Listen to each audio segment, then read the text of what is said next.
911, what's the address of the emergency? Yes, hi. I think I'm seeing an address of 123, trying to find out what the street is. There's a fire over here hanging on the front porch. It's burning on the front porch, sir. Okay, and you see flames? Yes, the whole front porch is on fire, sir, and the smoke is everywhere out here right now. There's nobody coming out of the house, sir. Okay. Like I said, we do have help on the way, okay?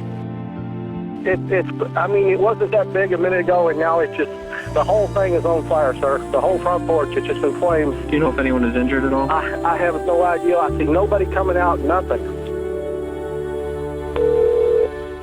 911, what's the address of the emergency? 27 North Bedford, huge fire. Okay, what is the address? Huge fire. What is the address? 127 North Bedford. Okay, is this your house?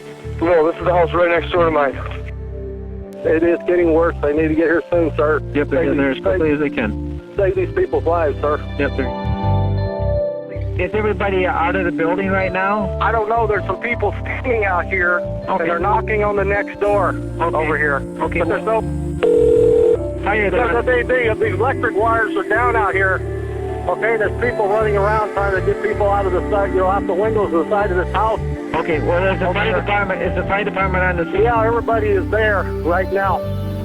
They say it's pretty nasty. It sounds pretty bad. Actually, there might actually be one person still in there, so I guess we'll find out, so. It just occurred to me that's right smack in the middle of the student quarter. Do we know if they're students? Actually, we don't know. They haven't said anything. You know, tragedies, we do have people we need to notify, so if you guys could keep an ear on it, and if it turns out they are, let me know. Start the process. Go ahead, Rescue 1. Sounds like there's no reason that there should not be one more person, brother of one of our patients, still at the house.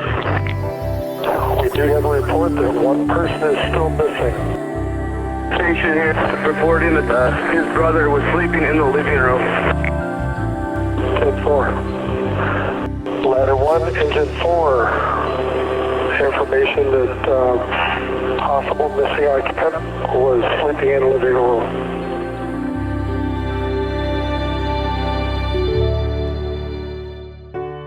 My younger brother Luke and Peter, we always did everything together. We did lots and lots of things together. We always, especially before in early childhood, it was the three brothers hanging out right in a row, a year apart. So we were pretty close in that sense in grade school. And then, I mean, I think we sort of found our own niches as we went into middle school and high school. But we always found time for family events. Usually my parents got us together, you know, as everyone does. We broke away and started to do our own thing, but we always found family times where we could just be together. Peter, yeah, he had a lot of inspiration from growing up. There's a song, he made a CD.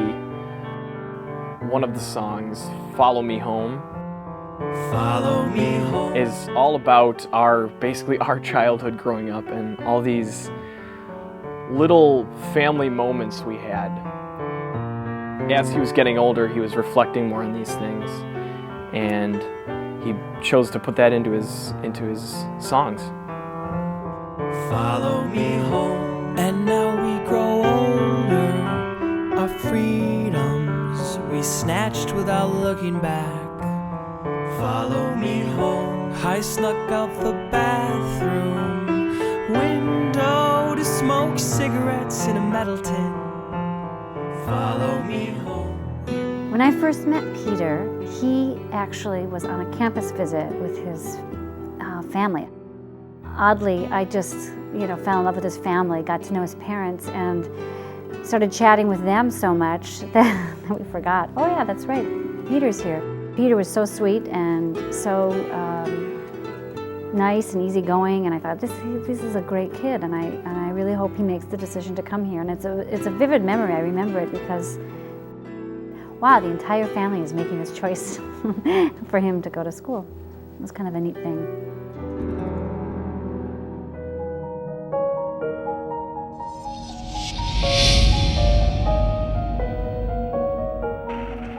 what we see is that people forget how dangerous these situations can be and how dangerous they are once they start. And that they take it for granted in their life that it hasn't happened to me, and it probably won't happen to me. So then they're not prepared. And what I mean by that is whether it's having working smoke detectors or thinking about how you'll get out of a structure in an event like this, people don't think about those things routinely in their life, and that seems to lead to choices that, have tragic outcomes. I took Peter throughout the night, and I followed him from literally the time he left La Crosse all the way to what he did when he arrived in Madison, who he spent time with, how he walked to one location to another, activities that he was involved in. And the final person that I talked to was an individual that had spent the last couple of minutes with Peter before leaving the Bedford Street residence. I was able to track this individual down. And as he left Peter, his last moments, he turned around to wave goodbye to Peter, and Peter was standing right near the area of the couch, which we believed is where the fire was occurring. And I asked this individual specifically, I said, what was Peter doing? What was the last thing you remember him doing? He says, he was just sitting there having a cigarette. As soon as I woke up to the door and the smoke now entering the room, it was an instant panic. This is bad. This is really bad.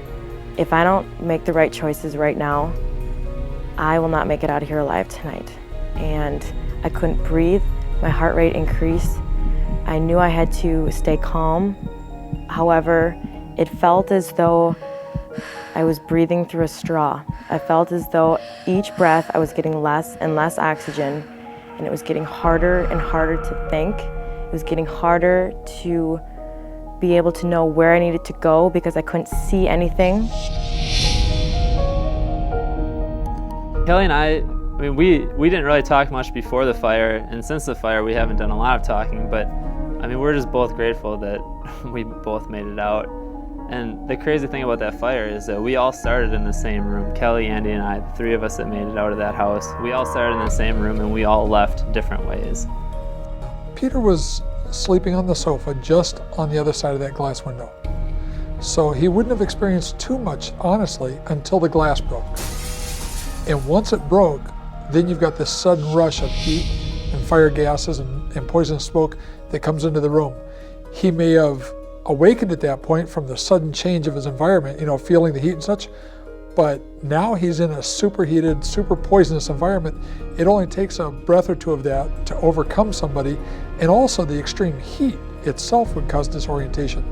So unfortunately, when that window broke, Peter didn't stand much of a chance of escaping that room at that point, although he was only a few feet from the door. Our response time is usually going to be between 4 and 6 minutes from the time we get the call. When that happens, obviously, we're going to get there very quickly. We had 2 stations within fairly close proximity. There's a disconnect. People wake up to a fire, and their first instinct is something of disbelief. This can't be happening to me. We see this all the time in prevention. A fire's not going to happen to me, and if it does, I'll know what to do. But as we saw with these young people, they were all very disoriented, very frightened, and really got out scarcely in time to prevent further tragedy. I went back to the house right when we were able to pull some of our stuff out when it was still burnt down, and I didn't really like it. I kind of walked through it, and seeing all your possessions burned to the ground, that's just stuff, that doesn't matter. But looking at the couch where Peter was sleeping and seeing the corner, because he could have gone, he woke up and he ran to the wrong corner. He could have gone one of 2 ways. He went into a corner, he could have went towards that door. Whether or not he would have gotten out, I don't know, but I mean, he woke up, I'm sure, just confused and went the wrong way. And seeing the couch where he spent his last time was, thinking about it now still gives me the chills. And one thing I do remember is Tim, Andy and Peter's dad, he wanted me to walk them through the house and show them, where Pete was and such a thing. And we were walking through, and Tim actually went down to the ground into the rubble, and he found a shoe, and he's like, this was Peter's shoe. And that that gives me the serious chills right there. I lived in college housing where I had my pizza burn in the oven, and so I would get annoyed at my smoke detector, and I took the batteries out, and just for that moment to get the smoke to not, and I forgot to put the batteries back in. And those are things that we as college students did. And I know that that's what people do now, or they move into a place and they don't think about their smoke detector. You're not thinking about things like that. It's not in your radar. And I think we do need to think about that, not just batteries in your smoke detector. Being aware of if there are smokers, where are they going to smoke? Unattended candles, having a party, mixing the alcohol in with the party and the candles and smoking, things like that. People don't think about that. We need to educate our students because awareness can really make a difference. At first I got a call from my best friend saying there was a fire. We don't know all the details yet. Peter might not have made it. And just that, someone telling you that, nothing can prepare you for that. And nobody should ever go through that. And to think that just a fire alarm, it's all you needed was a fire alarm. Could have saved Peter's life. It was tough. I remember just not believing it. I'd like, no, this can't happen. Why? You hear about it, but it's never happened to me, and it never could. And it did. And I just wish fire alarms would be a bit more important to people, because they are. I've changed because I lost my best friend. You never get them back. So it's hard, it's difficult. Going on the same stage, acting on that stage that I knew I acted with him, and him never being able to act with me again is the hardest thing. Knowing I can't act with Peter because I've been acting with him since 6th grade. We had a plan to act in high school together, to act in college together, and then make movies together. I'm a mom. I have 3 children of my own who are college age, and I think any fire fatality is tragic. But somehow when it's a young person, you always feel like the community's lost a little bit of its future, and that's really hard to deal with. Peter's friends started coming to the scene, and not all of them knew fully what had happened.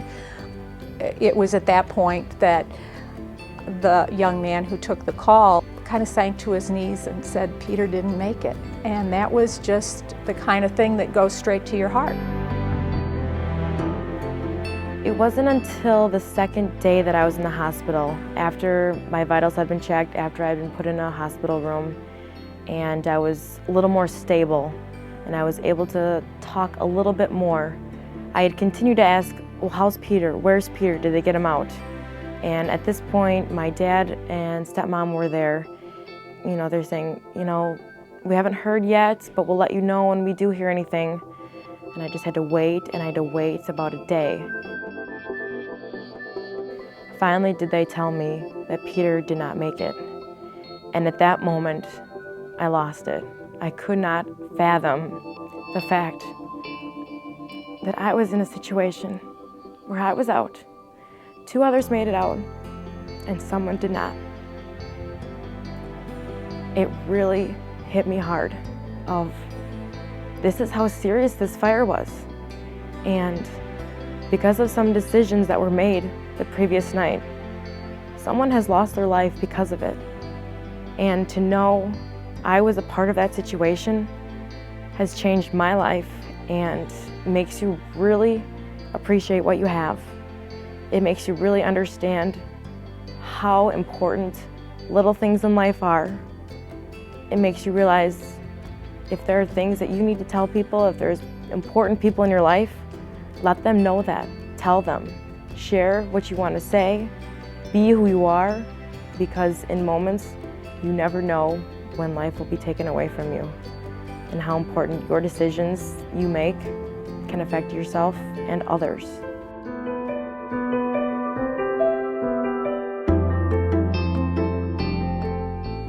We never understand why things happen. You just have to go ahead and say, what can we learn from this? How can it be prevented in the future?